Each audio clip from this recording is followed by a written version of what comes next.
The smell of copper and ozone was a permanent fixture of Icarus Reach. It clung to the walls, to the sterile white uniforms of the medical staff, and to the very air we breathed. But tonight, there was something else, a scent like burnt cinnamon and cold rain. It was the smell of Astrathi blood leaking onto the floor of Bay 7. I worked with the mechanical precision of a man who had spent 12 years stitching together broken soldiers. At 34, my hands were a map of scars, but they remained steady. I didn't look at the faces anymore. If you look at the faces, you start thinking about the lives. And if you think about the lives, you miss a bleeder. "Thorne, we're flatlining here!" Dr. Alara Aris screamed over the rhythmic thumping of the station's emergency sirens. I moved before she finished the sentence. On the central table lay a small, fragile figure. To a layman, she looked like a jade statue carved by a master. Her skin was a translucent shade of pale green, her features delicate and sharp. She was an Astrathi child, maybe 9 years old. Her golden eyes were wide, fixed on the ceiling, the light in them flickering like a dying star. "Shrapnel from an ion grenade," Alara said, her voice trembling slightly. "It shredded the primary artery. We've tried the phase stitch, but her cells won't synchronize. The rejection rate is 100%. She's dusting off, Elias." Dusting off was military slang for dying. To the Astrathi, it was literal. When their life force failed, their bodies began a slow process of crystalline sublimation. "What about the synthetic substitutes?" I asked, grabbing a pair of surgical clamps. "Useless," Alara spat. "The Astrathi Loom structure requires a triple helix catalyst. We don't have it. No one does. Their species has been in genetic freefall for 50 years. Their blood is becoming too pure, too thin to sustain life." I looked at the monitor. The heart rate was a jagged line of desperation. Outside the bay window, I saw 2 guards restraining a tall Astrathi woman. She wasn't screaming. The Astrathi didn't scream, but her golden eyes were burning holes through the glass, focused entirely on the child. Matriarch Velora. I had seen her on the news feeds, the cold, untouchable leader of House Ethelgard. Now she looked like any other mother watching the world end. "I'm O-negative," I said. My own voice sounded distant to my ears. Alara paused, her hand midair. "You're what?" "Universal donor. Human standard," I replied, already unbuttoning my sleeve. "I've donated to 6 different species across 3 sectors. My marrow has a weird mutation, high adaptability markers. It's why the brass keeps me in the triage units instead of the front lines." "Elias, that's insane," Alara hissed, though she didn't stop me as I reached for a transfusion kit. "You're talking about crossing a biological divide that has stumped the best xenobiologists for a century? Human blood in an Astrathi? It won't just fail, it'll be a toxin. You'll kill her faster." "She's already dead, Alara," I countered, looking down at the child. Her name, according to the intake file, was Talvi. Sometimes the only way to fix a broken system is to throw a wrench into the gears and hope it jams the right way. I didn't wait for permission. I jammed the needle into my arm. I felt the familiar pull, the slight lightheadedness as my blood began to flow into the tube. It was a dark, thick red, so different from the shimmering, opalescent fluid leaking from the girl. 1 minute passed. The sirens continued to wail. Outside, the war for Icarus Reach raged on as Terran hegemony ships traded fire with insurgent raiders. Inside Bay 7, the world shrunk down to a single tube of red liquid. "Nothing," Alara whispered, her eyes glued to the vitals. "The immune response is starting. Her temperature is spiking at 42 degrees. "Hold it," I said, gritting my teeth. "Just hold it." Then the anomaly happened. The monitor didn't just stabilize, it exploded into activity. The heart rate spiked, then settled into a powerful, rhythmic thrum.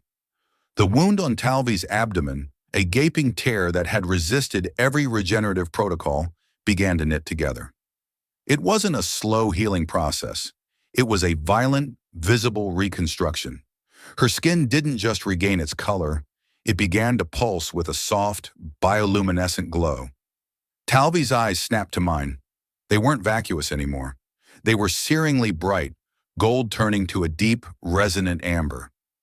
"The Loom," she whispered. Her voice was small, but it carried the weight of 1,000 echoes. It hears again." She didn't speak in her native tongue. She spoke perfect, unaccented English. Elara dropped her scanner. The silence in the room became absolute, broken only by the steady beep of the life support. The child reached out, her small, jade-colored hand brushing my scarred forearm. "Thank you, Elias Thorne." A shiver raced down my spine, not from fear, but from a sense of profound, terrifying connection. I had saved her life, but as I looked into those amber eyes, I realized I had done something much, much more. The doors to the bay hissed open. The guards didn't move to stop her this time. Matriarch Valora walked in, her silver robes flowing like mercury behind her. She didn't look at the doctors. She didn't look at her daughter. She looked directly at the tube connecting my arm to her child. "Human," she said. Her voice was like velvet over sharpened steel. "Do you have any idea what you have initiated?" "I saved a kid," I said, my voice raspy. "That's the job. No need to make a federal case out of it." "This is no case for your federation," Valora said, stepping closer. She was a head taller than me, an elegant predator in a room full of prey. She touched the tube, her fingers lingering near my blood. "For 5 generations, our people have lived in the silence. Our blood became a cage. You have broken the bars." "Glad to be of service," I muttered, looking for a way to disconnect. "It is not service," she corrected, her golden eyes flashing with a sudden, intense hunger. "It is a blood covenant. By the laws of House Athelgard, when the silence is broken by an outsider, the debt must be reconciled. Life for life, blood for blood." "Listen, lady," I said, finally pulling the needle out and pressing a gauze pad to my arm. "I don't want any medals or credits. Just let the kid rest." Valora leaned in, her scent of cinnamon and ozone overwhelming. "You misunderstand. You gave your blood to save a daughter of the matriarch. Now you will give your seed to save the Astrathi." The room went cold. Elara let out a muffled gasp. I stared at Valora, waiting for the punchline, but her expression was as immovable as a mountain. "The brass is gonna love this," I whispered to myself. "You are no longer a soldier of the hegemony," Valora declared, her voice echoing through the bay. "You are the architect of the new Loom, and you are coming with us." 24 hours. That was how long I had been confined to my quarters before the diplomatic storm reached a boiling point. I sat on the edge of my bunk, staring at the gray composite walls of the Icarus Reach barracks. My arm still ached where the needle had been. The door hissed open, and Commander Silas Vance stepped in. He was a man made of right angles and hard decisions. His uniform pressed so sharply it could probably draw blood. "Thorne," he said, his voice a low growl. "You really stepped in at this time, didn't you?" "I saved a patient, Commander," I said, not bothering to stand. "I didn't know I was signing up for a xenobreeding program." "Don't get smart with me, Pills," Vance snapped, using my old unit nickname. "The Astrathi are threatening to pull their support from the Dawn sector. Do you know what happens if they leave? The Raiders will turn this station into a scrap heap in 2 days. We need their cloaking tech and their beam arrays." "So what's the play? You're going to hand me over like a prize stallion?" Vance sighed, the anger leaving him for a moment. He looked tired. "Ambassador Cole is trying to spin this as a cultural exchange. But the matriarch, she isn't budging. She's invoked the covenant. Under the Interspecies Mutual Defense Pact, we have to respect deeply held cultural traditions if they don't involve capital punishment." "This feels pretty capital to me," I muttered. "Look, Thorne, our labs ran the data Elara sent over. Your blood, it's not just compatible, it's a key. The Astrathi have been suffering from something called genetic stagnation. They've cloned and resequenced themselves so many times they've lost the ability to naturally adapt. Your O-negative mutation provided a baseline they haven't seen in 1,000 years. I'm a medic, not a miracle," I said. "The child, Talvi? She's already showing cognitive jumps. Her neural density has increased by 40%. She's singing in their telepathic loom again. The Astrathi think you're a messiah. The hegemony thinks you're a tactical asset." "And what do I think?" I asked. "Nobody cares what you think, Elias," Vance said, his eyes softening just a fraction. "But if you don't go with them, they leave. Thousands die. You're a medic. You do the math." He left without another word. I was alone for maybe 10 minutes before the guards returned. But they weren't hegemony soldiers. They were Astrathi silks, the elite guard of House Ethelgard. They wore armor that looked like woven glass, shimmering with shifting colors. "The matriarch awaits," one of them said. His English was formal, stilted. "The child calls for the bloodfather." I felt a surge of irritation at the title. "The name's Elias. Let's get that straight right now." They escorted me deep into the Astrathi section of the station. It was like stepping into another world. The utilitarian metal of the human decks gave way to pearlescent, organic curves. The air was thick with the scent of flowering vines that grew along the ceilings, fed by artificial UV strips. I was led to a chamber that overlooked the Vale of Sighs. The nebula outside was a churning sea of violet and gold. Matriarch Vylora stood by the viewport, her back to me.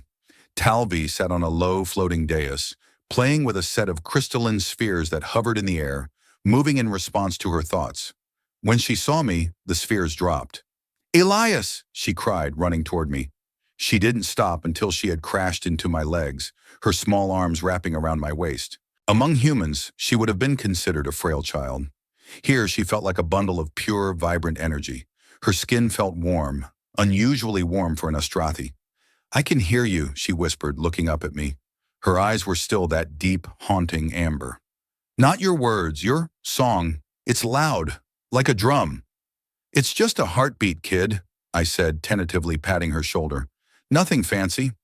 "It is everything," Vylora said, finally turning around. She looked less like a matriarch now, and more like a woman haunted by a vision. Talvi was the last child born to House Ethelgard in 10 years. We thought she would be the one to turn the key. When she began to fail, we accepted the end of our line. Then you arrived. "I was just doing my job," I repeated. It was my armor, my way of keeping the world at bay. "Your job has rewrought the destiny of a species," Vylora said, stepping closer. She dismissed the guards with a sharp flick of her wrist. "The hegemony has agreed to the liaison protocol. You will be relocated to our homeworld, Valanus Prime, within 3 cycles."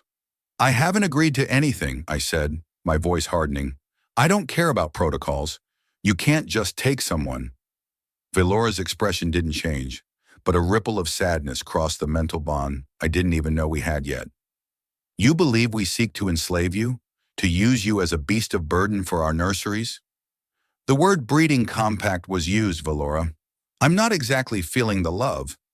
"It is a necessity of survival," she said, her voice dropping to a whisper.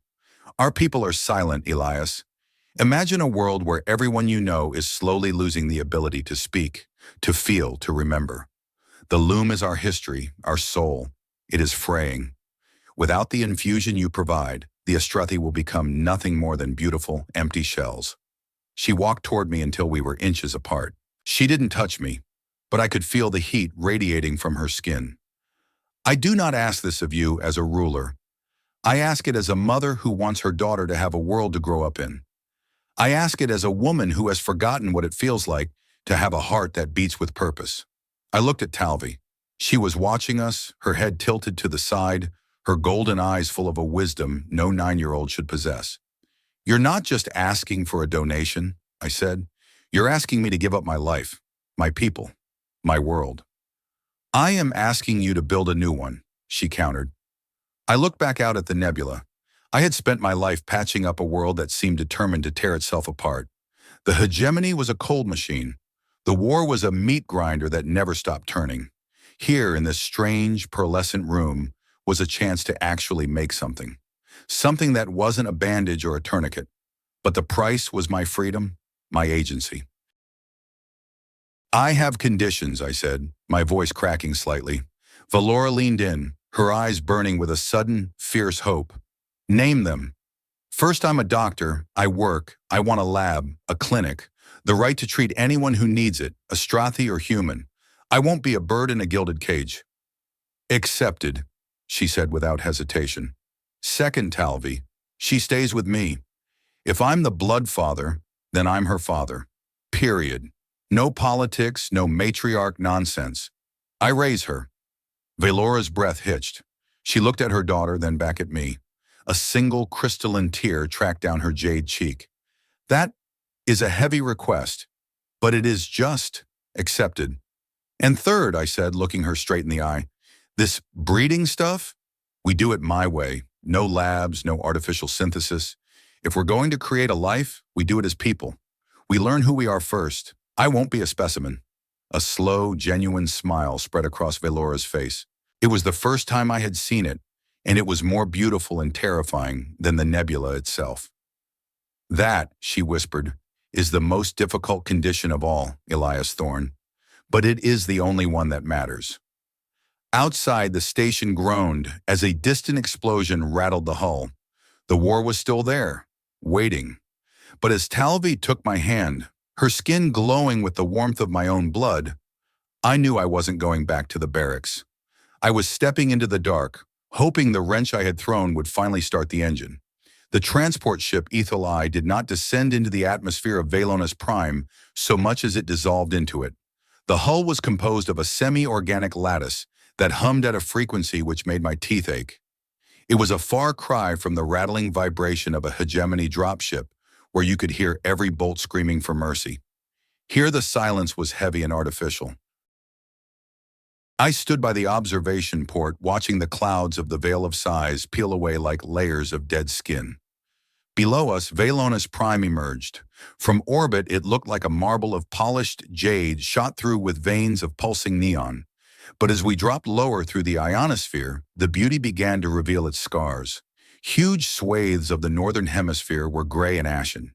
The great bioluminescent forests that were supposed to be the pride of their world looked like skeletal fingers reaching out from a fog of crystalline dust. Looks like someone forgot to water the plants, I muttered. Velora stood beside me, her reflection in the glass, a ghost of silver and green. Her amber eyes were fixed on the horizon, where the capital city of Ethelgard lay, like a crown of glass atop a mountain of white stone. It is the sublimation, she said, her voice devoid of its usual command. The planetary ecosystem is tied to the Loom. As our genetic vitality wanes, the world follows. We are a symbiotic species, Elias. When the mind of the people rots, the soil follows. That is a lot of weight for a kid to carry, I said, glancing at Talvi. The girl was asleep in a corner of the cabin, curled up on a pile of shimmering silks. My blood had done wonders for her color, but her breathing was still a little too fast. I could see the faint purple bruise where I had drawn the last sample. It felt like I was mining a vein of gold in a dying mountain. She does not carry it alone, Velora replied. She carries it because we have forgotten how to share the burden. We touched down at the Ethelgard spire 3 hours later. The heat of the planet was thick and sweet-smelling of jasmine and something sharply metallic. It was 86 degrees Fahrenheit, with a humidity that felt like a wet blanket over my face. As the ramp hissed open, a group of Astrathi dignitaries moved forward. They were all tall, all elegant, and all looked like they were made of brittle porcelain. I gripped my medkit tighter.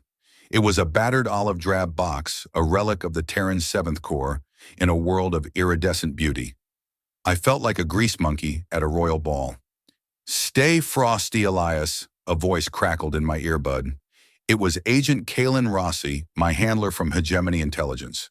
Officially, he was part of the diplomatic escort. Unofficially, he was the guy making sure the Astrathi didn't harvest my organs the moment we stepped off the boat. "I am Frosty Rossi," I whispered into the collar of my tunic. "Just get me to the lab." The dignitaries bowed low as Velora passed, but their eyes remained fixed on me. It wasn't the look of people meeting a savior. It was the look of scientists examining an interesting mold in a petri dish. I felt the mental bond with Velora prickle. She was sensing my discomfort, and for the first time she didn't try to suppress it. Instead, she sent back a wave of cool reassurance like a breeze over a fevered brow. We were led through the Hall of Echoes, a corridor 300 meters long, where the walls were covered in living tapestries of light. "These are the memories of our ancestors," Velora explained. "Every thought, every victory, every sorrow recorded in the Loom." I stopped walking, looking at a section of the wall where the light was flickering and turning a muddy brown. "And that? The silence," she said, turning away. "That is what happens when a bloodline ends. The memory dies with it."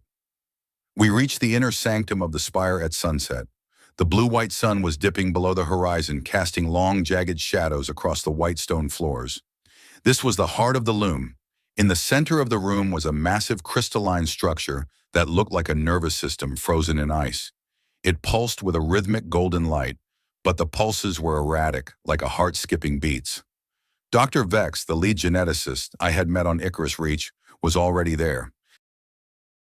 He looked worse than he had a few days ago. His skin was the color of a bruised lime, and his hands were shaking as he adjusted his scanners. "The anomaly has arrived," Vex whispered, his eyes wide. I stepped up to the crystal. The air around it felt charged with static. I could hear a faint humming in the back of my skull, 1,000 whispers overlapping into a single unintelligible moan. It was overwhelming. "Is this what Talvi hears?" I asked. Vex nodded.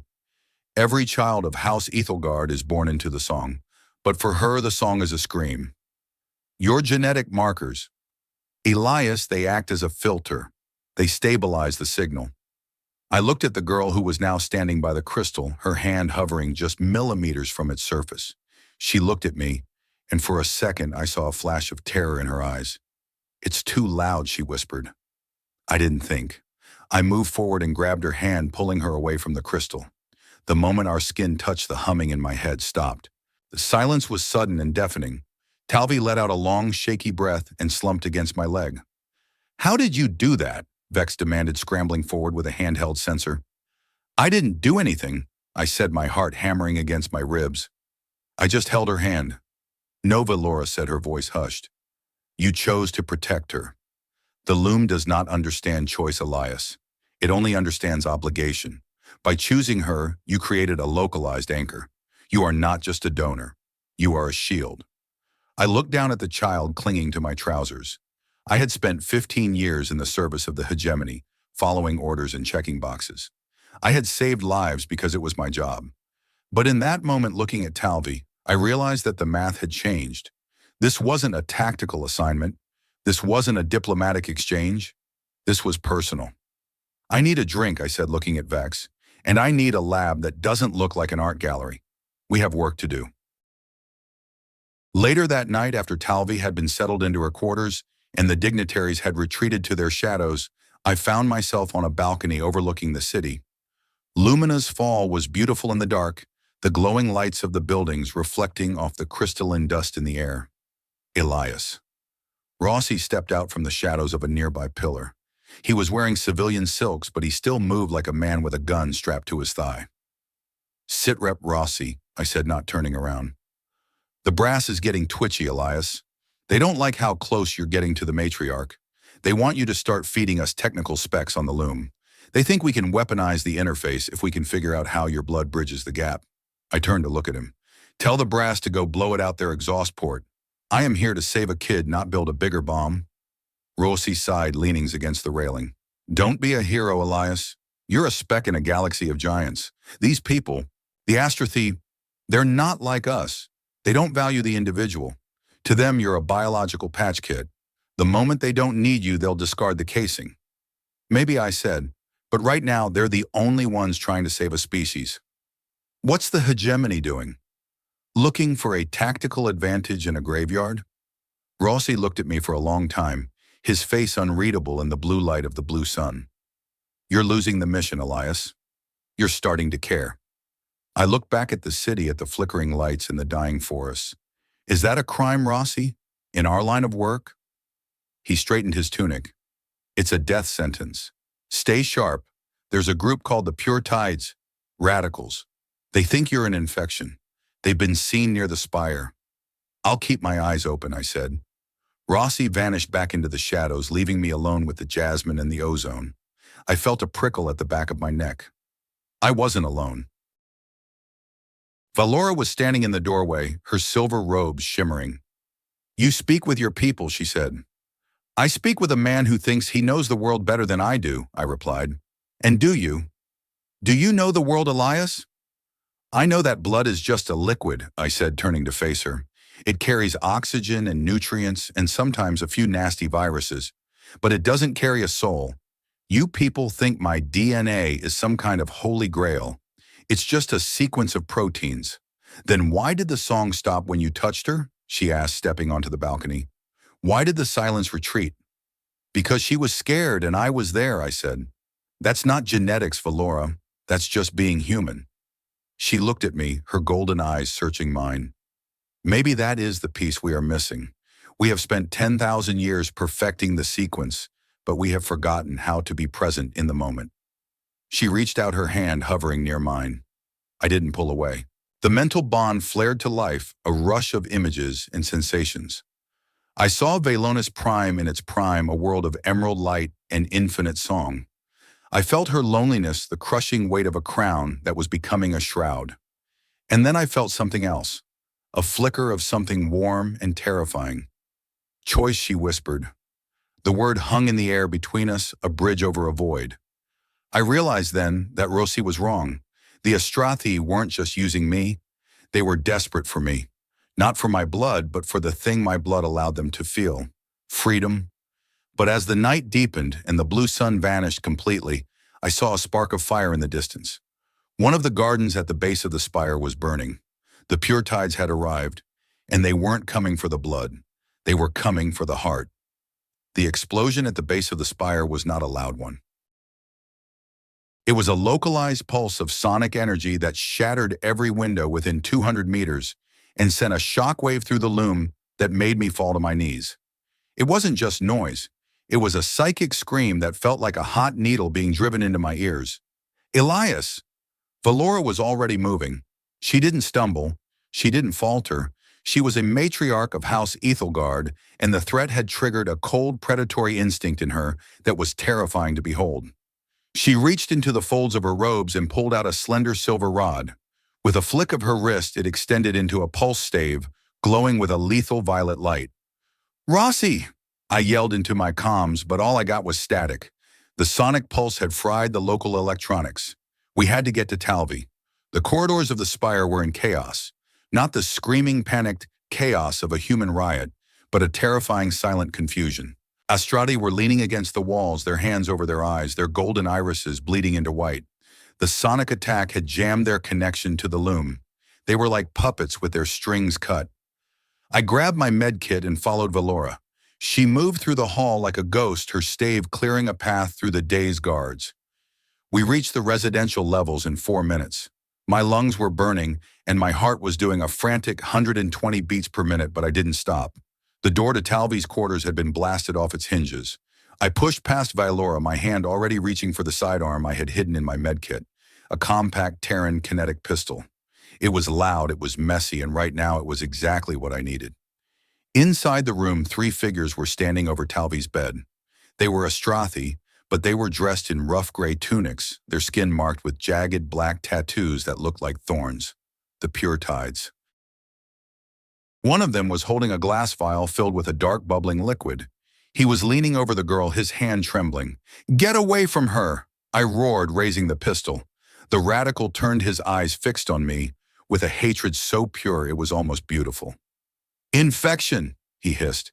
"You bring the filth of the void into our sacred blood. You would make us monsters. You're doing a pretty good job of that yourself, pal," I said, my finger tightening on the trigger. "Step back. Now." The radical didn't step back.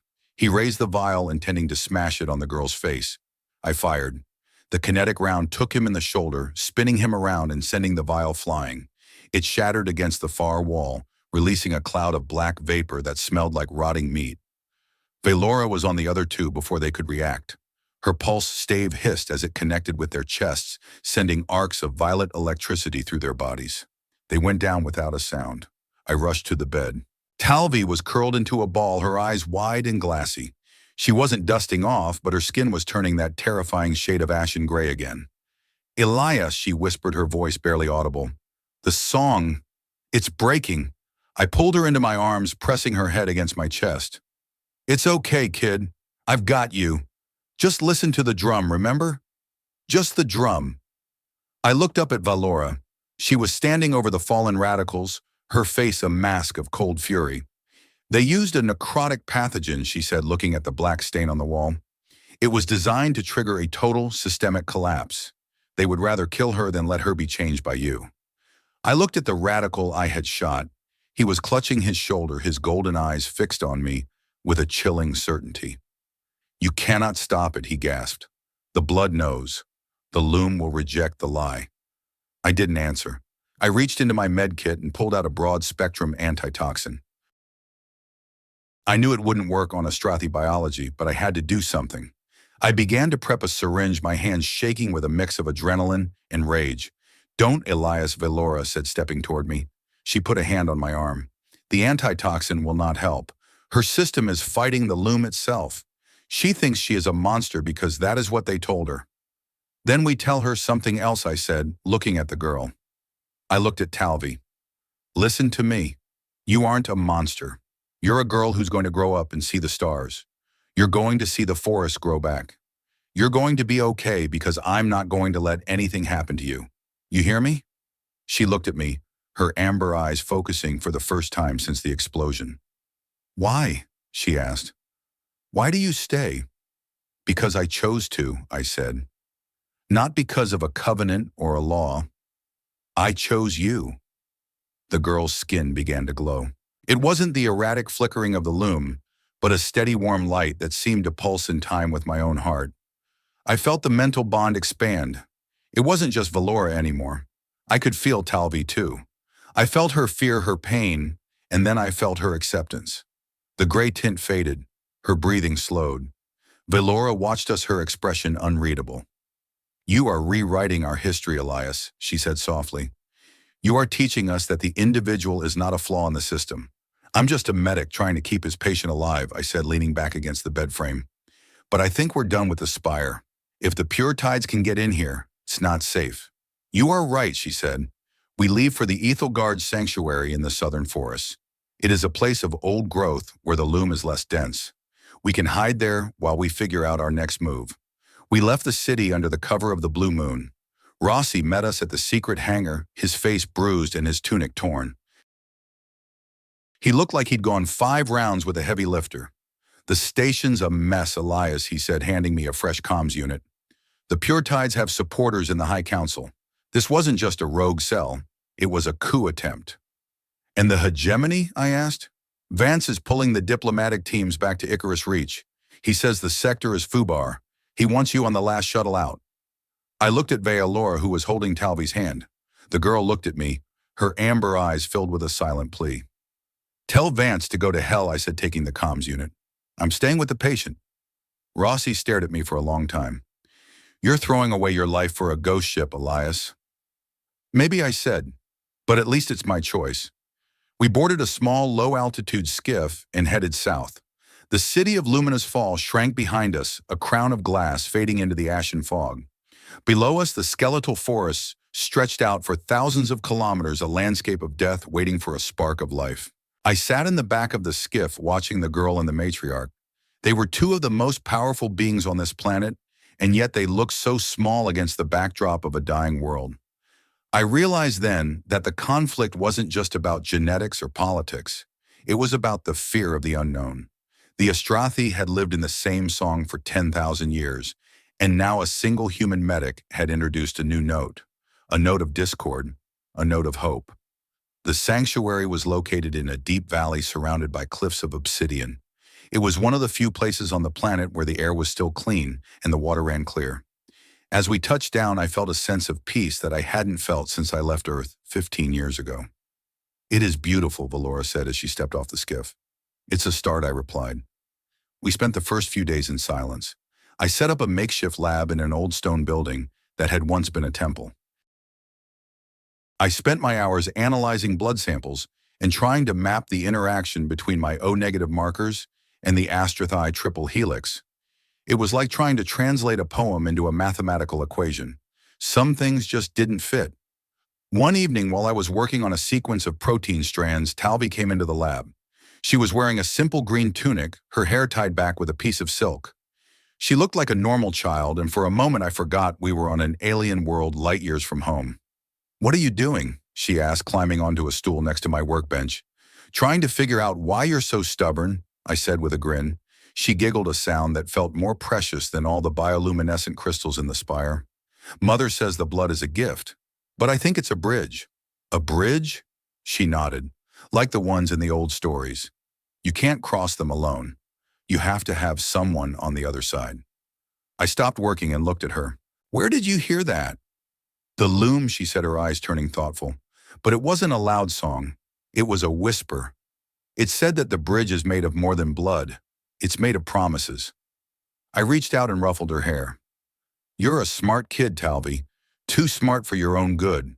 She smiled and then she did something that surprised me. She leaned over and hugged me. She didn't say anything, but I felt the warmth of her skin and the steady beat of her heart. In that moment, the 1,000 light years between me and Earth didn't matter. The war, the politics, the genetic decline, it all faded away. There was just a father and his daughter, but the peace was short-lived. Later that night, Valora came to me, her face grave. Elias, we have a problem. What now? I asked, rubbing my tired eyes. The necrotic pathogen the Puritides used, it wasn't just a toxin, it was a beacon. They have tracked the signature to the sanctuary.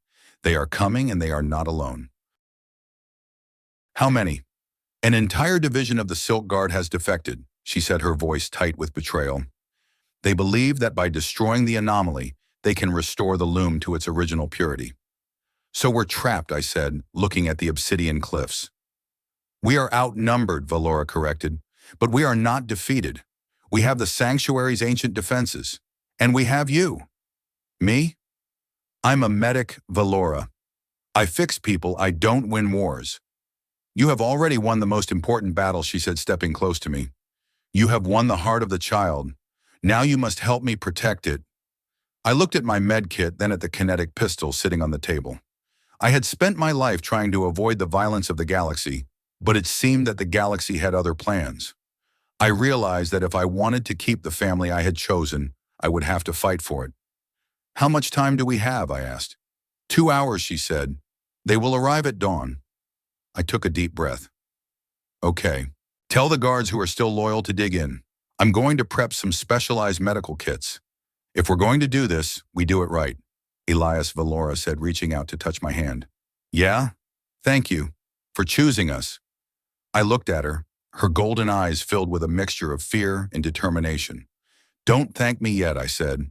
Let's get through the night first. As the blue sun began to rise over the obsidian cliffs, I stood at the entrance to the temple, watching the horizon.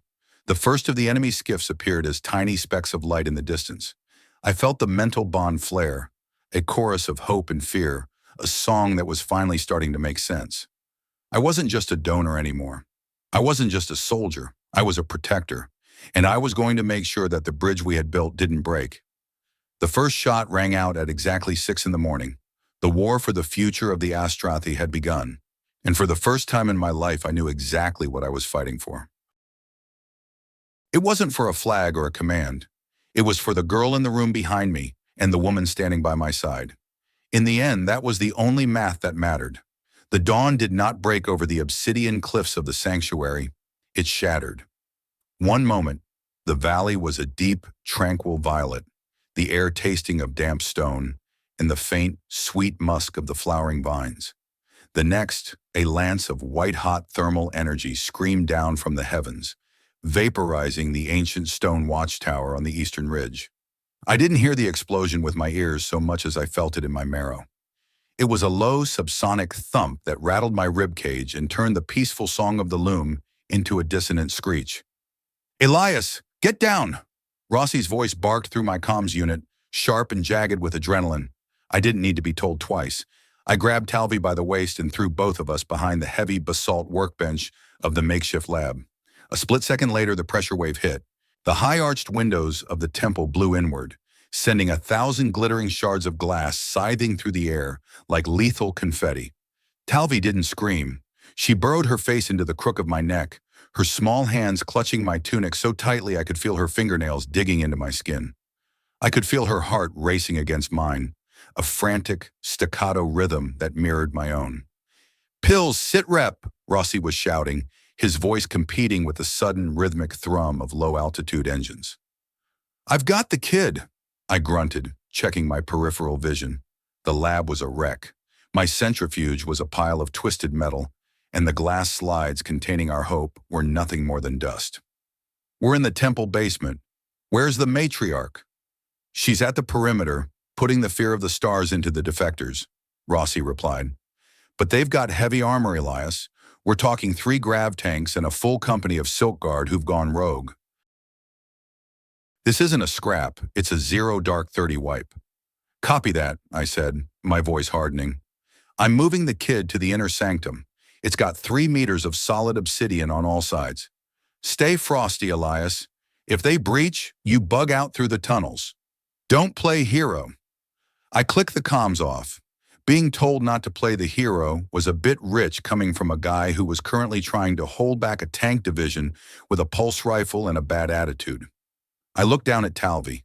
Her amber eyes were wide, the bioluminescent glow of her skin flickering between a healthy green and a sickly, panicked yellow. We have to move, Talvi. Can you do that for me? She nodded, though her chin was trembling. The song, it's angry, Elias. It's full of glass. I know, kid, I know. But we're going to be the hammer, not the glass. I hoisted my medkit over one shoulder and gripped my kinetic pistol in the other. We stayed low, moving through the dust-filled corridors of the temple. The air was thick with the scent of ozone and the metallic tang of Astrathi blood. I saw several of the loyal guards slumped against the walls, their shimmering armor cracked, their golden eyes dimming as they began to dust off. I wanted to stop. Every instinct I had as a medic told me to kneel down, to apply a phase stitch, to fight the sublimation. But I had a different patient today, one whose survival meant more than a dozen battlefields. We reached the inner sanctum, a circular chamber deep within the mountain, lit by the natural luminescence of the obsidian walls. Valora was there, her silver robes stained with soot and a dark, shimmering green fluid. Her pulse stave was humming with such intensity it made the air around her ripple. They are inside the valley, she said, not looking back. Her voice was cold, the sound of a queen who had just watched her people turn into vipers. My sisters. They lead the charge. They call for the blood of the anomaly. They want me, Valora, I said, stepping into the center of the room. Not the kid. Let me go out there. Maybe I can buy some time. Valora turned then, her golden eyes blazing with a fierce, terrifying light. You think this is merely about you, Elias Thorne? You think they would let her live once they have purged the human element? To them, she is a polluted vessel. They would shatter the vessel to erase the memory of the compromise. I looked at Talvi, who had sat down on the stone floor, her arms wrapped around her knees. She looked so small in the cavernous room. The realization hit me like a physical blow. There was no middle ground here. There was no diplomatic solution or tactical retreat that would satisfy the pure tides. This was a war of extinction, of a past trying to murder its own future. I walked over to Valora and stood beside her. I've spent 15 years watching people die for flags, I said quietly. I'm done with that. I'm staying here, for her and for you. Valora's gaze softened for a fleeting second, her mental bond sending a wave of profound, aching gratitude through my mind. Then, the ceiling groaned. They are above us, she whispered. The first breach came from the skylight. 4 Silk Guard defectors dropped down on grav lines, their glass armor shimmering with reflected violet light. They didn't use staves. They used heavy thermal cutters, the beams carving jagged lines through the air. I didn't wait. I raised the kinetic pistol and emptied half the magazine. The rounds were heavy, primitive slugs, but at this range they hit like a freight train. The first guard's armor shattered under the impact, the kinetic energy throwing him back against the wall. Valora moved in a blur of silver, her stave connecting with the second guard's neck in a shower of sparks. It was a chaotic, claustrophobic mess. The smell of burnt ozone and cooling blood was overwhelming. I moved Talvi behind a massive obsidian pillar, my eyes darting between the falling guards and the skylight, where more specks were appearing. Elias, look out! Talvi's voice echoed in my head. I spun around just as a 5th guard emerged from the shadows of a side tunnel. He didn't have a weapon, he had a containment field generator. He slammed the device into the floor, and a dome of translucent energy erupted, pinning Valora against the far wall. She roared, her stave hammering against the field, but it was designed to neutralize Astrathi resonance. She was trapped. The guard turned toward me, his face hidden behind a shimmering visor. You are the rot, he hissed, his voice distorted by his helmet. You are the sickness that has blinded our matriarch. I'm just a guy with a gun, I said, leveling the pistol at his head. And you're in my way. I pulled the trigger. Click. The magazine was empty. I had been so focused on the triage of the situation that I'd forgotten the most basic rule of a scrap. Count your rounds. The guard let out a dry, rattling laugh. He stepped forward, drawing a slender, vibrating blade from his hip. Your primitive toys have failed you, human. Now, we return the girl to the silence. He lunged. I didn't have time to reload. I swung my heavy medkit like a flail, the metal box connecting with the guard's visor with a satisfying crunch. He stumbled, the blade missing my throat by a centimeter. I followed up with a shoulder charge, slamming him into the obsidian pillar. We grappled on the floor, a tangle of limbs and gasping breaths. He was stronger than he looked, his slender fingers digging into my arm with terrifying force. I felt the heat of the thermal beams overhead, the sound of Velora's stave still hammering against her prison. The guard pinned my arm and raised the blade. This is for the purity of the Loom. Then something happened that defied every law of xenobiology I'd ever learned. Talvi stood up. She didn't run. She didn't hide. She walked toward us, her skin glowing with a light so intense it was blinding. It wasn't the soft green of a healthy Astrathi. It was a vibrant, pulsing gold, the exact color of my own blood when it had first entered her system. "Stop," she said. Her voice wasn't small anymore. It was a chorus. It was the sound of 1,000 voices speaking in unison, a resonance that made the obsidian walls vibrate. The guard froze, the vibrating blade hovering inches from my chest. He looked at the girl, his golden eyes wide with a mixture of awe and absolute terror. What are you?" "I am the answer," she said. A wave of pure psychic energy erupted from her. It wasn't a blast of heat or fire. It was a surge of raw, unfiltered emotion. I felt it wash over me, a flood of memories, of love, of the choice I had made to save her. But the guard, to him it was a tidal wave of judgment. He screamed, his hands flying to his head as he collapsed. The containment generator flickered and died, releasing Velora. The other guards in the room fell to their knees, their armor glowing white-hot as they clutched their visors. They weren't being killed. They were being overwhelmed. The Loom, once a dying whisper, was suddenly a roar, fueled by the hybrid vitality Talvi now possessed. Velora didn't hesitate. She moved through the room like a scythe, her stave finishing what the psychic surge had started. In less than a minute, the inner sanctum was silent again, save for the heavy, ragged breathing of the survivors. Talvi slumped to the floor, the golden glow fading instantly. Her skin was ashen, her breathing shallow. I scrambled to her side, my hands shaking as I reached for my medkit. "Talvi! Talvi, look at me!" She opened her eyes, the amber irises dull and glazed. I heard it all, Elias. All the hurt. I know, kid. I know. Just breathe. You did great." Velora knelt on the other side of the girl, her hand hovering over Talvi's brow. She looked at me, her expression a complex mixture of pride and profound sorrow. "She has used her entire reserve, Elias. The bridge you built. She just crossed it with the weight of the entire Loom on her shoulders." "Can we fix it?" I asked, already prepping a stimulant. Velora shook her head. "Not with chemicals. Her spirit is adrift. She has touched the core of our species, and she found only anger. She does not want to come back." I looked at the girl, my daughter, by choice if not by blood. I realized then that the lesson I had been trying to teach her, that family is a choice, was the only thing that could save her now. She had to choose to return to a world that had tried to kill her. I leaned down close to her ear. "Talvi, listen to me. I know it's loud. I know it's full of glass. But I'm still here. I'm not leaving. I've still got the drum, remember?" I took her hand and pressed it against my chest, right over my heart. Thump, thump, thump, thump. "Just the drum, kid. That's all you need to follow. Come home." For a long, agonizing minute, nothing happened. The thermal beams continued to hiss outside, and the sounds of the battle reached a fever pitch. Rossi was shouting something about a final stand over the comms, but I ignored it. Then Talvi's fingers twitched. Her heart, which had been a frantic flutter, began to slow. It began to match the rhythm of my own. The amber in her eyes sparked, then caught, like a candle being relit in a dark room. "Elias," she whispered. "I'm here," I said, a single hot tear tracking down my face. "I'm right here." She managed a weak, shaky smile. "The drum is louder than the glass." I pulled her into my arms, the weight of her small body the most precious thing I had ever carried. Valora stood up, her pulse stave glowing with a renewed, steady light. She looked toward the skylight, where the next wave of defectors was appearing. "They are coming for the final harvest," she said, her voice like grinding stone.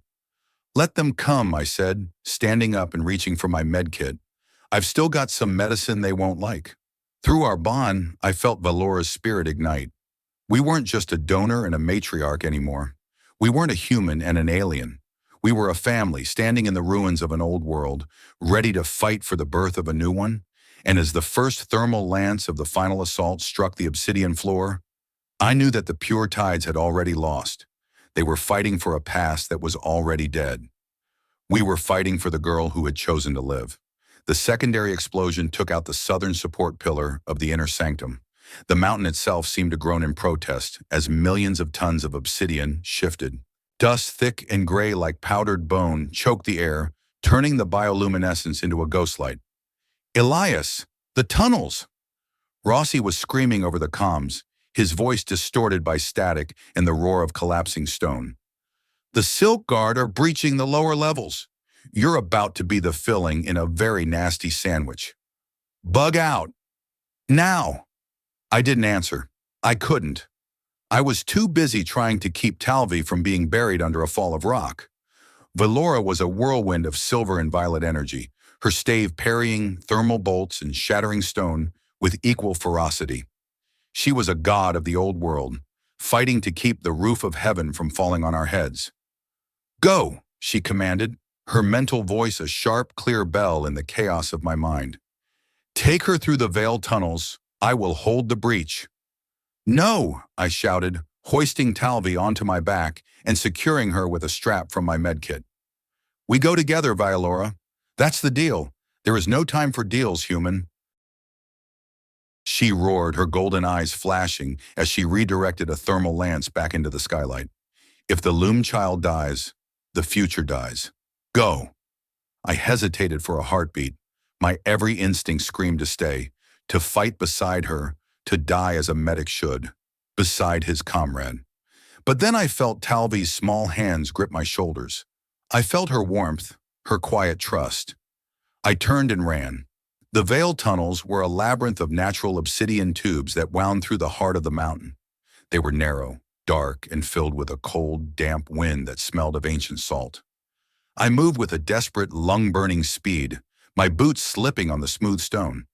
Behind me, the sounds of the battle, the thrum of staves, the hiss of thermal beams, the screams of the dying, began to fade, replaced by the rhythmic thump-thump of my own heart. We had been running for maybe 10 minutes when the tunnel opened into a vast, hidden cavern.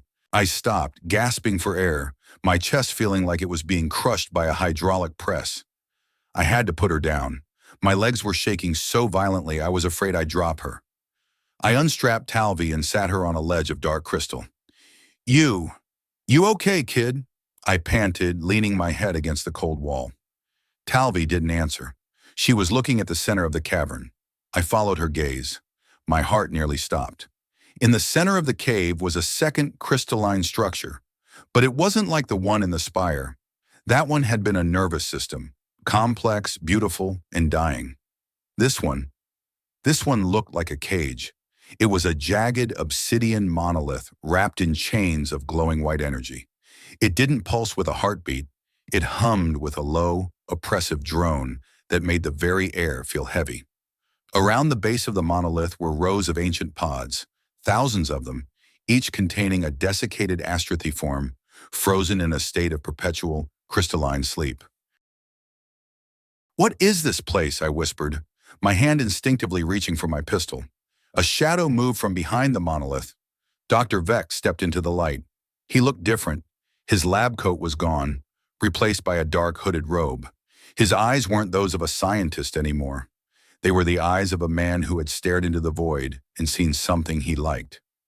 "It is the true Loom, Elias Thorne," Vex said, his voice echoing in the vast chamber. The one our ancestors built when they realized that freedom was a toxin to our species. I stepped in front of Talvi, my kinetic pistol leveled at Vex's chest. Explain. Fast. Vex smiled, a thin, mirthless line. You think our genetic decline was an accident? An evolutionary quirk? No, it was a choice. 5,000 years ago, the Astrathi were a chaotic, sprawling species. We fought, we loved, we changed. But change leads to instability. So the high houses built the cage. They linked every mind to this monolith, filtering our emotions, dampening our variability. They traded our evolution for order. The pods, I said, looking at the frozen bodies. The elders, Vex replied, the ones who maintain the filters. They are the anchors of the silence. But the cage is failing. The biological price of 5 millennia of stagnation is finally being called. Our DNA is literally forgetting how to exist. And my blood, I started. Your blood is a virus, Elias. It contains the one thing the cage cannot filter. Raw, human variability.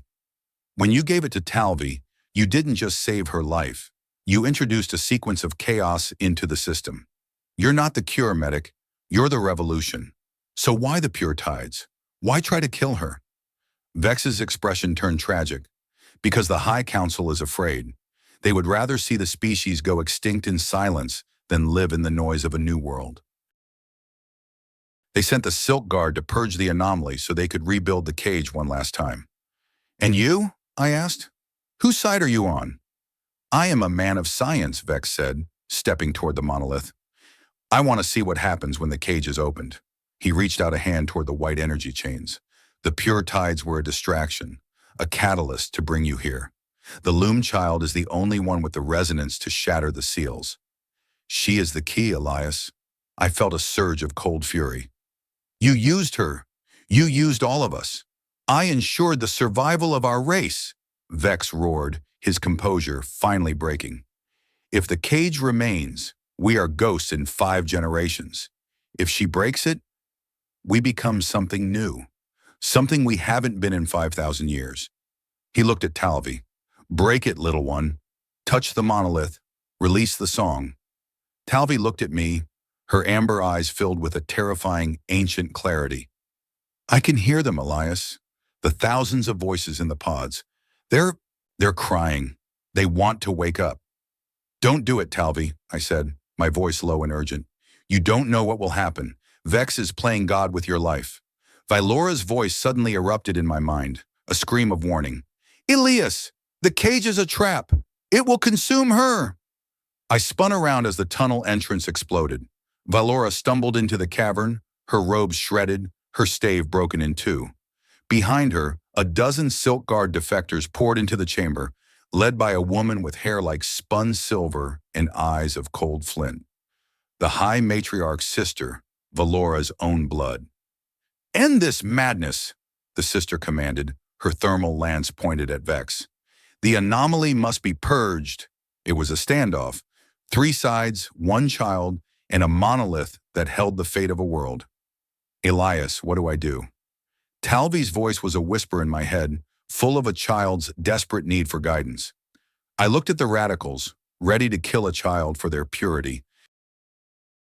I looked at Vex, ready to sacrifice a child for his science. Then I looked at Valora, who was ready to die for a child she barely knew.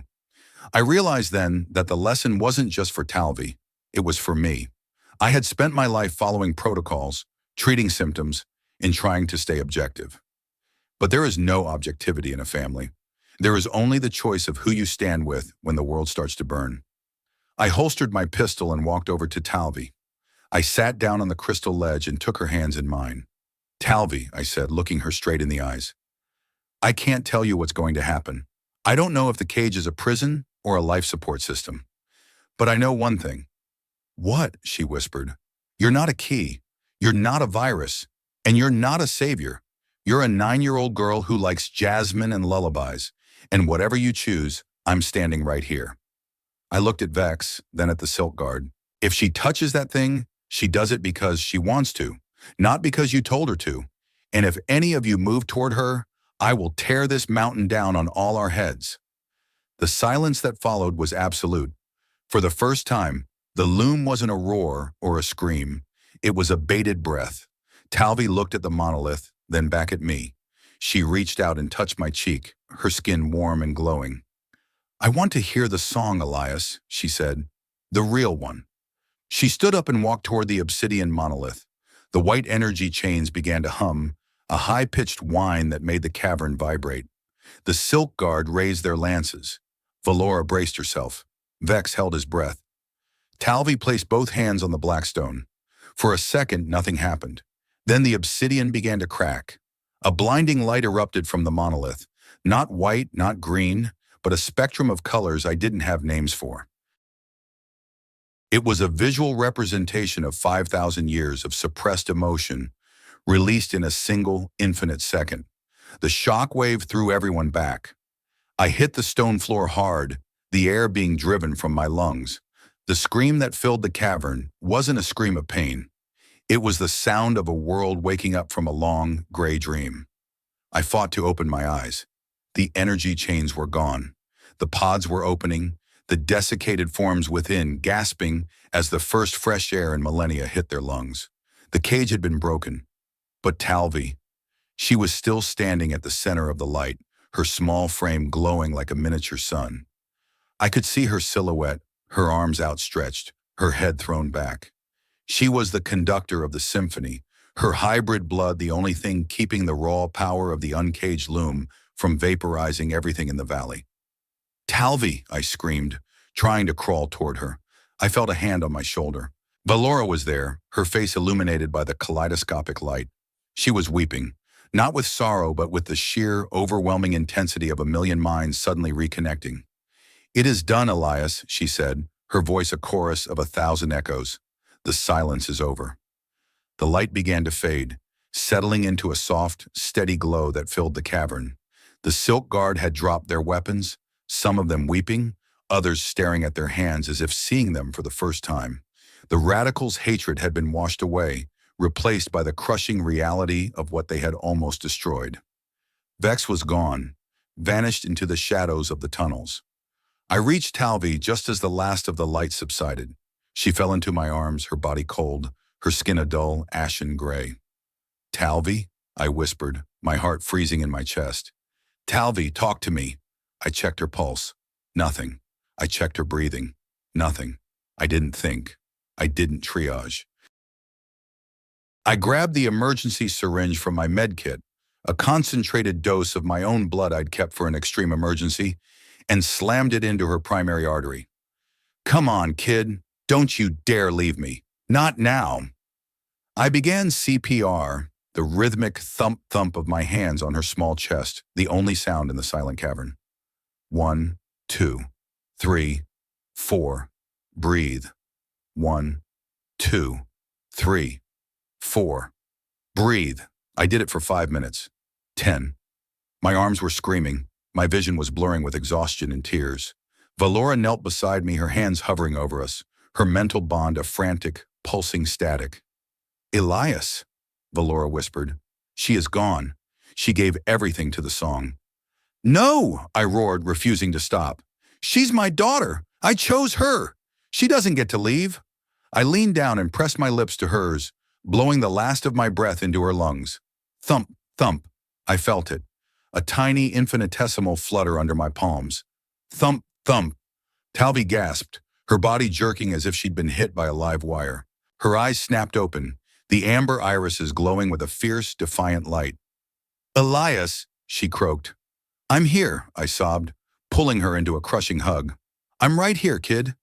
She looked around the cavern at the thousands of waking Astrathi, at the broken monolith, and finally at Valora. The song, she whispered, a small, tired smile touching her lips. It's not glass anymore, Elias. It's a melody, Valora said, her voice trembling.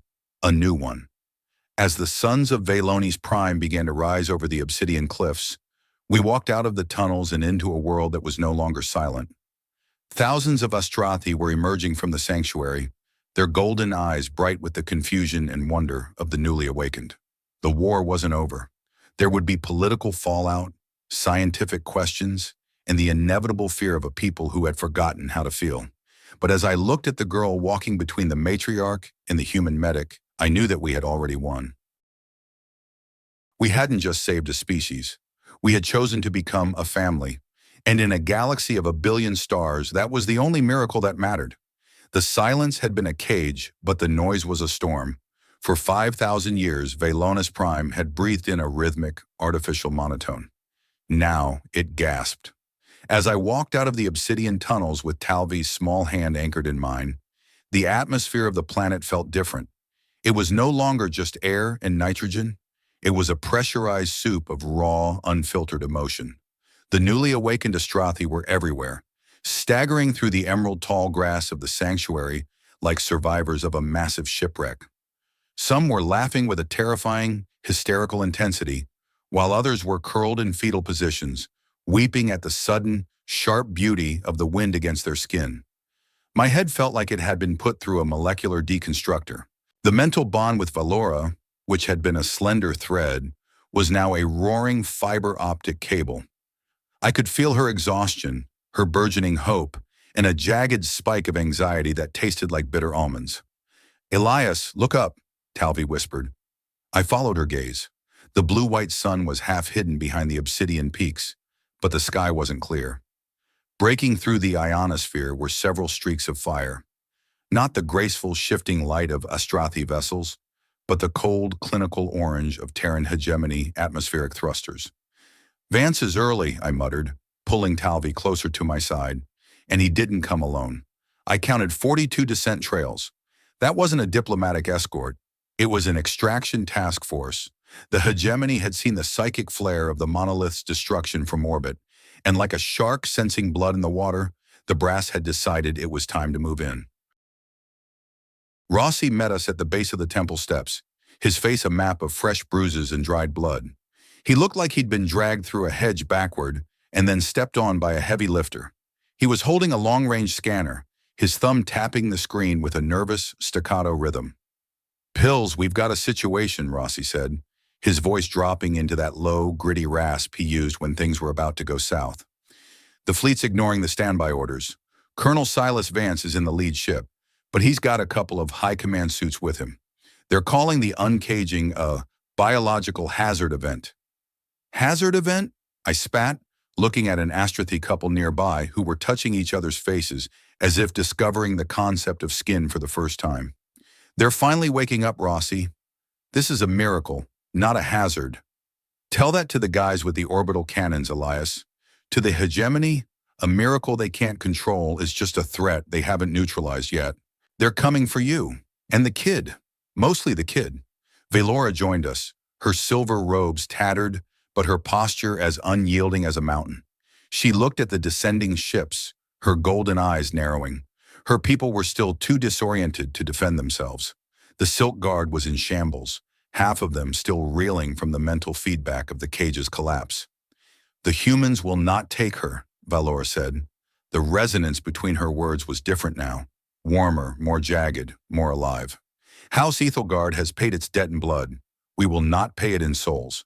The lead dropship, a bulky matte gray behemoth with the hegemony insignia emblazoned on its hull, touched down less than 50 meters from the temple entrance. The grass beneath its thrusters turned to ash in seconds. As the ramp hissed open, a squad of 30 Marines in full-powered armor marched out, their pulse rifles held at a low-ready position. Colonel Silas Vance stepped out last. He wasn't wearing his dress whites anymore. He was in combat fatigues, a neural link headset wrapped around his temple. He looked at the chaos of the sanctuary, the weeping aliens, the broken stones, with the detached boredom of a man looking at a broken vending machine. "Medic Elias Thorne," Vance's voice boomed through the external speakers of his suit. "You are in violation of 34 separate military protocols, including unauthorized desertion and the sharing of classified genetic data with a foreign power." I stepped forward, my kinetic pistol still holstered, but my hand resting conspicuously on my medkit. "I was a soldier once," I said, my voice carrying over the hum of the dropship's cooling fans. "I know the script, Silas. Skip to the part where you tell me you're here for my own protection." Vance walked toward me, his boots crunching on the charred grass. The Marines followed, their armored footsteps a heavy rhythmic heartbeat. Elias, don't be a fool. Look at this. You've triggered a mass extinction event. These people are compromised. The Loom has gone rogue. We're here to secure the high-value assets and sanitize the sector before this infection spreads to the human colonies. Infection? I laughed, and it felt like a rasp of sandpaper in my throat. You're talking about my daughter, Silas. Vance stopped 10 feet away. Your daughter? Elias, you've been on this rock too long. You're suffering from extreme psychological manipulation. The Astrathi are masters of pheromonal and telepathic influence. You're not her father, you're her incubator. Now stand aside. We have orders to take the child into hegemony custody for immediate quarantine and study. I felt Talvi's grip on my hand tighten. I felt her fear, not the sharp, blinding terror of a victim, but the deep, resonant sorrow of a child who had just found a home, only to watch the wolves arrive at the door. Through the bond, I felt Valora's stave hum to life. If you touch her, I said, my voice dropping to a whisper that was louder than any shout, I will forget that I ever wore that uniform. I'm a medic, Silas. I've spent my life putting people back together. Don't make me find out how fast I can take you apart. The Marines shifted, the sound of 30 pulse rifles clicking into high-power mode echoing through the valley. It was a standoff on the edge of a new world. Rossi stepped between us, his hands raised in a placating gesture. Colonel, let's take a breath here. Thorne's still a hegemony citizen. We can negotiate a liaison agreement. We don't need a bloodbath in a garden. Rossi, get back to the ship, Vance commanded without looking at him. You're lucky I'm not court-martialing you for complicity. This is a matter of species-level security. Talvi stepped out from behind me. She looked at the armored men, her amber eyes glowing with a soft, steady light. You are very loud, she said to Vance. Her English was perfect, the words carrying a strange, multi-layered resonance. Your thoughts are full of iron and cold water. You are afraid. I'm not afraid of a child, Vance snapped, though I saw his finger twitch near his holster. You are afraid of the song, Talvi continued, walking a few steps closer. You think if you hear it, you will lose who you are. But you are already lost. You have forgotten how to choose. Take the child, Vance roared. 2 Marines moved forward, their hydraulic joints hissing. Valora raised her stave, but I put a hand on her arm. Wait, I said. I looked at Talvi. She looked back at me, and in that moment, the theme of our entire journey crystallized. I hadn't saved her because of a contract. I hadn't stayed because of a covenant. I had stayed because, in the middle of a galaxy that wanted us to be tools, we had chosen to be a family. Talvi, I said, do you want to go with them? No, Elias, she said. Then you don't go, I replied. I turned to Vance. You heard her, Colonel. The asset has expressed her preference. In the Hegemony Bill of Rights, Section 12, Subsection 4, it states that any sentient being under the age of majority has the right to legal guardianship by their primary caregiver. I am that caregiver. Vance's face turned a deep, angry shade of red. This isn't a courtroom, Thorne. This is a tactical extraction. Then it's a war, I said, drawing my kinetic pistol. And I've got 50,000 Astrathi behind me who are just starting to realize they can feel anger again. Do you really want to be the first thing they practice on? As I spoke, the noise changed. The staggering Astrathi stopped moving.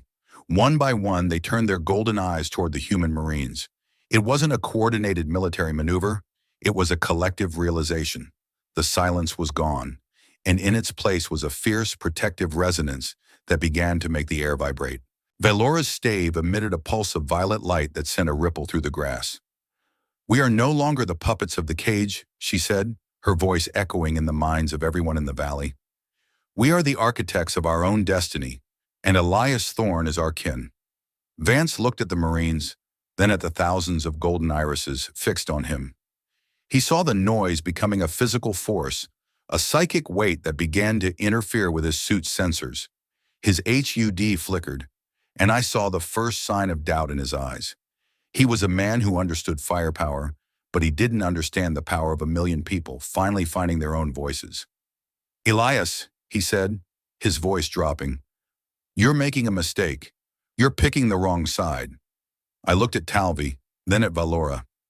I've spent my life being on your side, Silas.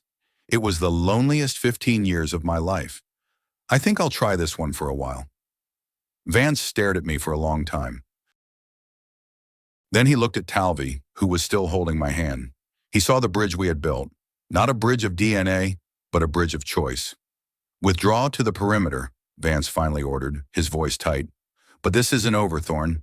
We're staying in orbit. If that noise of yours crosses the sector line, I'll burn this garden to the bedrock. He turned and marched back into the dropship. The Marines followed, their movements less certain than before. As the ramp hissed shut and the ship lifted off, the noise in the valley shifted again. It wasn't a roar anymore. It was a sigh. Talvi leaned her head against my arm. They'll come back, won't they? Probably, I said, looking at the ashen grass. But by then, we'll be ready. I looked at Violora. Her skin was glowing with a soft, warm green. She reached out and touched my hand, a simple human gesture of connection. The transformation had begun, and it was painful, and it was messy, and it was the most beautiful thing I had ever seen. Family isn't where you start, Elias, she said, her mental voice a soft, comforting song. It is where you decide to stay. I looked at the blue sun setting behind the obsidian peaks. I was a deserter, a traitor, and a biological anomaly. But as Talvi's heart beat in time with my own, I realized I had never been more home. The 48 hours following the hegemony's retreat were a blur of trauma and triage. I had traded my soldier's tunic for a lab coat again, but the work was different. I wasn't just fixing bodies, I was trying to help 1 million people calibrate their souls. The sanctuary had become a massive field hospital, but one where the primary symptom was existence. I saw an Astrathi elder, a man who had lived in the silence for over 200 years, sitting by a stream and crying because the sound of the water was too beautiful to bear. I saw children who had been born into the cage suddenly discovering the concept of play, their laughter echoing through the obsidian halls like a symphony of broken glass. It was exhausting, it was foobar, and it was exactly where I needed to be. Rossi found me in the makeshift clinic I'd set up in the temple's west wing. I was trying to stabilize an Astrathi guard whose neural pathways had been scorched by the uncaging. My hands were steady, but my mind was a frayed wire. Pills, you need to sleep, Rossi said, leaning against a stone pillar. You've been at this for 2 days straight. You're going to dust off before your patients do. I've got 5 more bleeders in the hallway, Rossi, I said, not looking up as I applied a phase stitch to the guard's neck. If I stop, the silence comes back for them. The silence is dead, Elias. Valora's got the High Council, or what's left of it, in an emergency session. They're trying to figure out how to keep the planetary life support running without the cage. Apparently, the forests don't know how to grow without the artificial signal. I paused, the surgical laser hovering over the guard's skin. Symbiosis, I whispered. They built their world so tight they forgot how to breathe on their own. Rossi stepped closer, his voice dropping. The hegemony fleet hasn't moved. They're sitting at 10,000 kilometers watching us. Vance is under pressure from the high-ups. They want a sample, Elias. They want Talvi's marrow.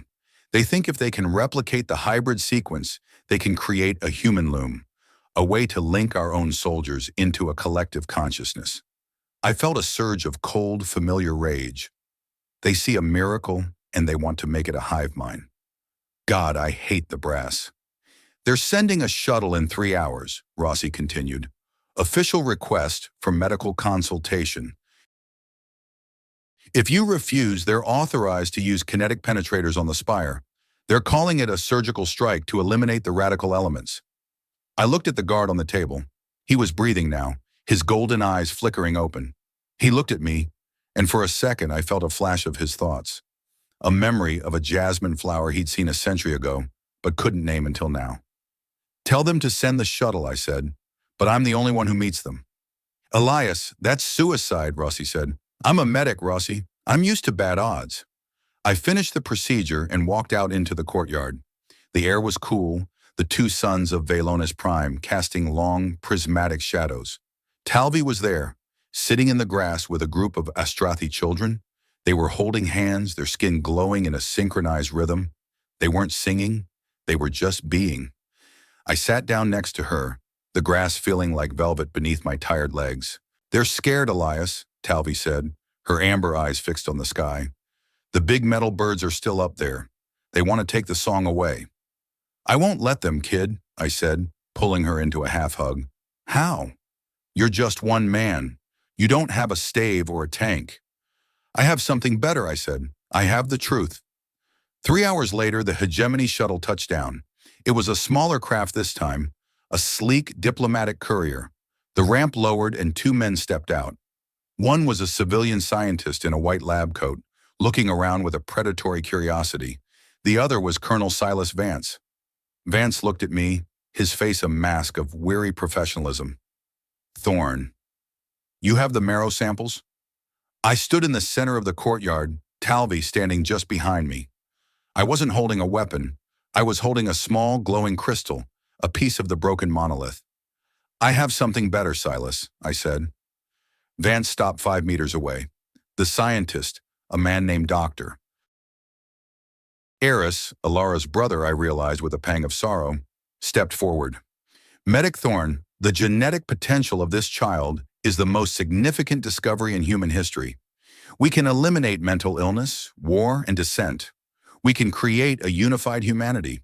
You have a moral obligation to share this. I looked at Eris. A moral obligation? You want to turn us into a hive, Doctor. You want to build a cage of our own. I've seen what that does to a soul. It turns it into glass. Vance sighed. Elias, we're not here for a philosophy lesson. We have the fleet. We have the mandate. Give us the child or we burn the sanctuary. I raised the crystal. You want to know how the blood works? You want to know how I bridge the gap? Vex and Eris both leaned in, their eyes wide with greed. It wasn't a sequence, I said. It wasn't a protein. It was a choice. My blood didn't save her because I'm O negative. It saved her because I chose to give it. The Loom isn't a biological network, Silas. It's a consensus. It only works if people choose to be part of it. I looked at Talvi. Kid, you ready? She nodded, her amber eyes glowing. I closed my eyes and reached out through the mental bond. I didn't call for a weapon. I didn't call for an attack. I simply opened the noise to the 2 men standing in front of me. I let the unfiltered emotions of a million newly awakened souls pour into their minds. Vance stumbled back, his hands flying to his headset. Eris fell to his knees, a strangled cry escaping his throat. It wasn't a scream, it was a flood. They felt the grief of the elder by the stream. They felt the joy of the children in the grass. They felt the fierce, protective love I had for Talvi, and the deep, aching hope Valora had for her people. For 10 seconds, they weren't soldiers or scientists. They were just men, drowning in the reality of other people's lives. I cut the connection. Vance collapsed onto the ramp of the shuttle, his face pale and slick with sweat. He looked at me, and for the first time I didn't see a colonel. I saw a man who was terrified by his own capacity to feel. What? What was that? Eris gasped, his eyes wild. That's the soul, Doctor, I said, walking toward them. It's messy, it's loud, and it's completely incompatible with your hive mind. If you try to cage it, it will shatter you. Vance looked up at the thousands of Astrathi watching from the temple steps. He saw them not as assets or threats, but as individuals. He saw the noise becoming a community. Go back to the fleet, Silas, I said. Tell them the experiment failed. Tell them the hybrid sequence is unstable and can't be replicated. Tell them whatever lie you need to satisfy the brass. But if you come back, I'll open the door again. And next time, I won't close it. Vance stared at me for a long time. He looked at Talvi, then at the broken crystal in my hand. He saw the bridge we had built, and he realized that it was a bridge he could never cross. Withdraw, Vance whispered into his comms. He stood up, his movements slow and shaky. We're leaving the sector. The shuttle ramp hissed shut. As the craft lifted off, I felt a hand on my shoulder. Valora was there, her golden eyes reflecting the setting suns. You took a great risk, Elias, she said. It was a calculated dose, I said, leaning my head against her shoulder. I'm a medic, remember? Talvi took both our hands, her skin glowing with a steady, warm light. The song is quiet now, she said. It's not quiet, kid, I said, looking at the 1,000 lights of the sanctuary. It's just starting to find its rhythm. I looked at the sky. The streaks of fire were moving away, heading back into the cold void of the hegemony. We had won a battle, but the war for our identity was just beginning. The transformation was painful, and the hegemony would return, and the forests were still gray. But as we walked back toward the clinic, I realized that I didn't need a flag or a command anymore. I had a daughter who chose to live, and a world that was learning how to breathe. In the end, that was the only anatomy that mattered. The soul wasn't a mystery to be solved. It was a choice to be made, every single day, with every heartbeat. And for the first time in 15 years, I knew I had made the right one. The withdrawal of the hegemony fleet left a silence that was heavier than the noise it replaced. For several hours, the sky above the sanctuary was a vast, empty blue, scarred only by the dissipating contrails of the atmospheric thrusters. I stood on the temple steps, watching the last of the orange fire fade into the ionosphere. My hand was still cramped from gripping the kinetic pistol, and my mind felt like a radio station caught between two frequencies, one of cold human logic and another of raw alien empathy. Velana's prime was exhaling. It was the only way I could describe it. The uncaging hadn't been a single event. It was a process, a slow and agonizing birth of a billion individual consciousnesses. The noise that had overwhelmed Silas Vance and his scientists was beginning to settle into a complex, shimmering tapestry of emotion. It wasn't the orderly, filtered hum of the old Loom. It was a chaotic, beautiful mess of grief, wonder, and newfound autonomy. Pills, you look like you've been chewed up and spat out by a pulsar. Rossi's voice was a welcome friction against the psychic static. He was leaning against the stone railing, lighting a nutrient stick with a shaking hand. He looked like he'd gone 10 rounds with a heavy lifter and lost every one of them. His civilian silks were torn, and his eyes were bloodshot, but he was still breathing. "I've had better Tuesdays, Rossi," I said, finally holstering my pistol. My fingers felt numb. "What's the word from the perimeter?" "Vance is back in orbit. He's fuming, Elias. I mean, the guy is absolutely tilted. He's officially marking this sector as a Class 5 bioexclusion zone. In hegemony speak, that means we can't control it, so we're going to pretend it doesn't exist. He's leaving a sensor net behind to make sure nothing leaves the system, but for now the boots are off the ground." "And you?" I asked, turning to face him. Rossi looked out at the valley, where thousands of Astrathi were slowly beginning to rebuild their lives. He took a long drag of the nutrient stick and blew a cloud of gray vapor into the air. "I'm on the last shuttle, Elias. If I stay any longer, I'm officially a deserter too.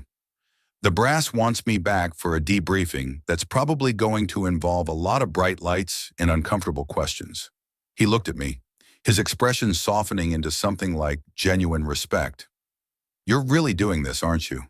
You're staying in the dark." "It's not dark anymore, Rossi," I said, looking toward the west wing, where Talvi was helping a group of elders find their way to the spring. "It's just a different kind of light." Rossi reached into his pocket and pulled out a small, encrypted data slate. He slid it across the railing toward me. "Take it. It's got the back doors to the hegemony sensor net and the frequencies for the deep space relays. If things get foobar here, or if you just need to hear a human voice that isn't mine, use it. Consider it a parting gift from the only guy in the 7th Corps who actually likes you." I took the slate, feeling the weight of the gesture. "Thanks, Rossi, for everything. Don't thank me yet, Elias. You're a speck in the eye of a very large, very angry giant." But he paused, a small, lopsided grin touching his bruised face. "If anyone can handle it, it's the guy who gave blood to a squid and ended up a king." He clapped me on the shoulder, a heavy soldier's goodbye, and walked toward the small landing pad where his courier was waiting. I watched him go, realizing that with every step he took, my last tie to the life I had known was fraying. I was no longer a medic of the Terran hegemony. I was something else. A bridge, a guardian, a choice. The clinic remained the center of my world for the next several weeks. The noise had left physical scars on the Astrathi. Neural pathways that had been dormant for 5,000 years were suddenly being flooded with electrochemical energy. It was like trying to run 1,000 volts through a wire designed for 10. I saw patients with localized paralysis, sensory overload, and a strange new condition I called resonance fatigue. I worked 16-hour shifts, my med kit becoming a permanent extension of my body. Valora was often beside me, her pulse stave replaced by a steady, comforting presence. She had ceded much of her formal authority to a newly formed Council of the Awakened, choosing instead to focus on the immediate needs of her people. We were in the West Wing, treating a young Astrathi male who had lost the ability to speak after the monolith shattered. He was terrified, his golden eyes darting around the room, his thoughts a jagged spike of why and help.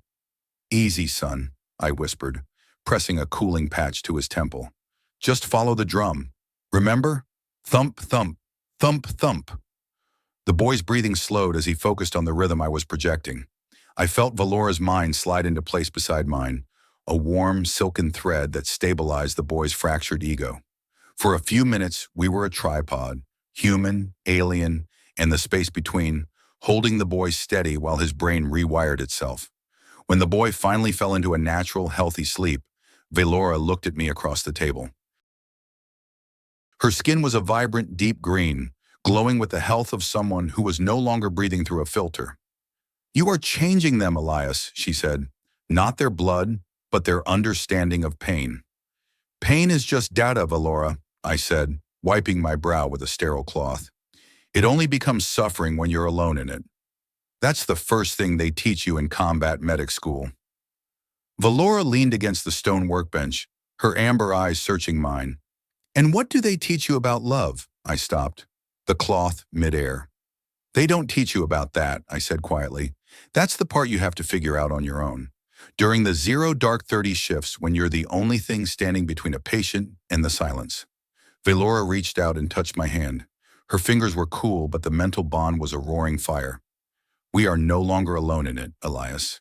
The silence is dead, but the noise is a heavy burden. Sometimes I feel the grief of my ancestors so sharply it threatens to pull me under. Then we swim, I said, interlocking my fingers with hers. That's what families do. We keep each other's heads above water.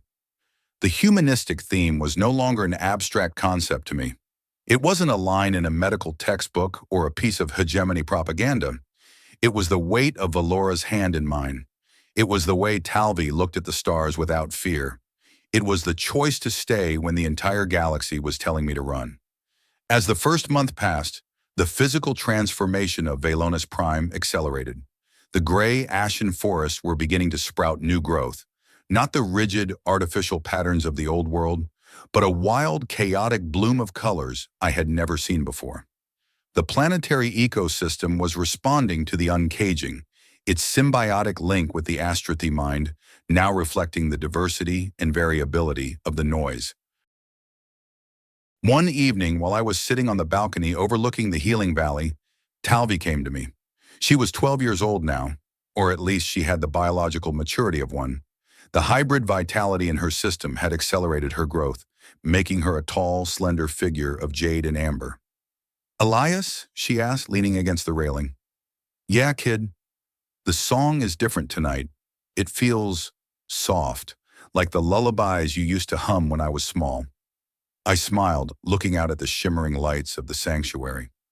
That's called peace, Talvi. It's what happens when people stop shouting and start listening. She looked up at the blue-white sun, which was just beginning to set. Do you ever miss the other world?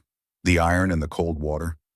I thought about the gray corridors of the Icarus Reach. I thought about the smell of recycled air and the sound of military boots on metal decks. I thought about the men I had served with, most of whom were now just names on a casualty list. No, I said, and for the first time I realized it was the absolute truth. I don't miss the cage, even the ones made of iron, but the peace was a fragile thing. I knew that the hegemony wouldn't stay away forever. I knew that the noise would eventually lead to new conflicts, new disagreements, and new heartbreaks. But as I looked at the girl beside me, her skin glowing with a light that was half human and half star, I knew that we were ready. We weren't just survivors. We were a new note in the symphony of the universe. And as the night deepened, I realized that the anatomy of a soul wasn't about what you were born with. It was about what you were willing to bleed for. 6 months had passed since the uncaging, and Velanus Prime had become a world of vibrant, untamed color. The ashen fog had lifted, revealing a landscape of emerald oceans and forests that pulsed with 1,000 different rhythms. The noise had settled into a steady, complex harmony, a collective consciousness that respected individual boundaries while maintaining a deep, underlying connection. I stood in the garden of the Ethelgard Sanctuary, watching the morning light filter through the translucent leaves of a giant jasmine tree. I wasn't wearing my military fatigues anymore. I was dressed in the simple, flowing robes of the Astrathi, but I still carried my old medkit. It was a relic of a past life, a reminder of the man I used to be. The transformation in me was no longer just internal. My skin had taken on a faint, healthy glow, a side effect of the constant psychic resonance in the hybrid atmosphere. I moved with a grace I hadn't possessed as a soldier, my senses sharpened by the mental bond that connected me to the world around me. Elias, they are here. Valora's voice was a soft chime in my mind. I turned to see her walking through the garden, her silver robes shimmering in the blue-white light. She was more beautiful than I had ever seen her, her amber eyes filled with a deep, quiet joy. The shuttle from the Council of the Awakened had arrived. They were bringing the first of the new generation, children born after the uncaging, whose DNA had been permanently altered by the resonance. I walked with Violora to the landing pad, where a small group of Astrathi parents were waiting. In the center of the group was a young mother holding a bundle of shimmering silks. She stepped forward, her eyes wide with a mixture of awe and nervousness. "She would like you to see him," Valora whispered. I knelt down and gently pulled back the silk. Inside was an infant whose skin was a soft, iridescent shade of moss green. But it was the eyes that caught my breath. They weren't just golden. They were a deep, rich brown with flecks of amber, the exact color of my own eyes, blended with the Astrathi gold. "He is the first," the mother whispered in perfect, unaccented English. "A child of the new song." I reached out a finger, and the infant gripped it with surprising strength. The connection was instantaneous, a rush of raw, unfiltered life that bypassed my brain and went straight to my heart. He didn't have the silence in him. He didn't have the cage. He had the variability of humanity and the resonance of the stars. "He's perfect," I said, my voice thick with emotion. I spent the rest of the day in the clinic, not treating wounds, but teaching the new parents how to handle the psychic sensitivity of their children. I showed them how to use the drum, the rhythmic heartbeat of the individual, to ground their infants when the collective resonance became too intense. It was a new kind of pediatrics, one based on empathy rather than antibiotics. As the suns began to set, I walked to the edge of the obsidian cliffs, looking out over the valley. The memory of the combat medic I once was felt like a dream from a different life. I had spent 15 years trying to prevent death, but here, on this strange and beautiful world, I had finally learned how to foster life. I sat on a ledge of dark crystal, the cooling air tasting of jasmine and ozone. This was the moment I had been running toward my entire life, though I hadn't known it. I had been looking for a reason to stay, and I had found it in the one place I never expected to look. I look at my hands sometimes, the same hands that once held pressure on femoral bleeds in the mud of the Dawn sector, and I barely recognize them. They used to be tools of survival, instruments designed to delay the inevitable. Now they are something else. They are the hands of a father, a teacher, a man who has learned that the greatest medical miracle isn't a heart that beats, but a soul that chooses. I spent so many years following the maps the hegemony drew for me, believing that my value was measured in the number of soldiers I returned to the line. I thought I was a good man because I followed the rules and checked the boxes, but I was just a man hiding in a cage of duty. It took a dying child and an alien queen to show me that the rules are just a distraction from the terrifying, beautiful responsibility of being alive. We are all born with a certain set of sequences in our blood, a heritage of iron and instinct. But those aren't our destiny. Our destiny is the bridge we build between the I and the we. It's the choice to bleed for someone who doesn't look like us, talk like us, or think like us. I used to think the galaxy was a cold, empty void, but now I know it's a song, and I've finally learned the lyrics. I am Elias Thorne, And for the first time in 34 years, I am not just a medic. I am home. I stood up, the mental bond with Vylora and Talvi glowing like a warm hearth in the back of my mind. I could feel them in the temple, waiting for me to join them for the evening meal. We were a family, a human man, an Astrathi woman, and a child who was the future of both. I looked up at the stars, the thousands of lights that used to feel like distant, uncaring observers. Now they felt like neighbors. The hegemony was still out there, and the challenges of this new world were just beginning, but the silence would never return. We had broken the cage, and in its place we had built a home. As I turned to walk back toward the temple, I stopped and looked at the horizon, a question echoing in the quiet chambers of my soul. I spent a lifetime believing that the only way to be safe was to be alone, to keep my heart behind a wall of glass and iron. I wonder, have you ever felt that same cold silence in your own life? Have you ever realized that the person you were supposed to be was actually the bars of your own cage? What would happen if you stopped looking for a reason to run and finally chose to stay?